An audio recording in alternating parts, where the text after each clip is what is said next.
হে দুনিয়া, তোমার উপরে যারা রাজত্ব করলো এরা গেল কোথায়? কেউ নাই। আমার আল্লাহ রাব্বুল আলামিন এবার মালাকাল মউতকে বলবেন, হে মালাকাল মউত, কেউ নাই, কে বাকি আছে হিসাব দাও। মালাকাল মউত এবার বলবে, আল্লাহ তুমি যে আরশের উপরে আছো, আর রহমান আলাল আরশি ইস্তাওয়া, রহমান আরশের উপরে সমাসীন। ফেরেশতা মালাকাল মউত বলবে, আল্লাহ তোমার যে আরশ, ওই আরশটা 8 জন ফেরেশতার কাঁধের উপরে আছে। আল্লাহর আরশ 8 জন ফেরেশতা বহন করে আছে। এই 8 জন ফেরেশতা এখনো বাকি আছে, আর 4 জন ফেরেশতা আছে, মোট 12 জন আছে, আর কেউ নাই। এবার আল্লাহ বলবেন, আমার আরশ বহনকারী 8 জন ফেরেশতার মউত দাও। আল্লাহর হুকুমে মালাকাল মউত, মৃত্যুর ফেরেশতা, আরশ বহনকারী 8 জন ফেরেশতার মউত দিয়ে দিবেন। এবার আল্লাহ বলবেন, এখন যে 4 জন বাকি আছে, ওই 4 জন থেকে একজন একজন করে মেরে ফেলো। জিবরাইলকে মেরে ফেলো। জিবরাইলকে সাদিদুল কওয়া বলা হয়, সবচাইতে শক্তিশালী ফেরেশতা জিবরাইল। জিবরাইল আলাইহিস সালাম আদম আলাইহিস সালাম থেকে শুরু করে আমাদের নবী পর্যন্ত সব নবী রাসূলের কাছে ওহী নিয়ে আসছে। আল্লাহ রাব্বুল আলামিন বলবেন, এই জিবরাইলকেও মেরে ফেলো। জিবরাইলকে মেরে ফেলা হবে। বলেন আল্লাহু আকবার। কেউ থাকবে না ভাই, দুনিয়াতে কেউ থাকবে না। মিকাইলকে মেরে ফেলা হবে। ইসরাফিলকে মেরে ফেলা হবে। যে ইসরাফিলের সিংহায় ফুৎকারের কারণে দুনিয়া লন্ডভন্ড হয়ে গেল।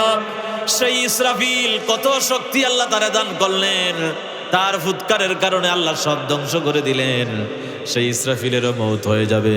এবার আল্লাহ বলবেন, আজরাইল এখন তো তুমি ছাড়া আর কেউ নাই, তুমি এবার রেডি হও। আল্লাহ আজরাইলকে বলবেন, রে আজরাইল, মালাকাল মউত, তুমি চলে যাও জান্নাত আর জাহান্নামের মাঝখানে আরাফ নামক জায়গায়। হযরত আজরাইল মালাকাল মউত চলে যাবে। এবার আল্লাহ রাব্বুল আলামিন বলবেন, মুতিয়া মালাকাল মউত, হে মালাকাল মউত, এবার তোমার মৃত্যু হয়ে যাক। মালাকাল মউতেরও মৃত্যু হয়ে যাবে, কেউ থাকবে না।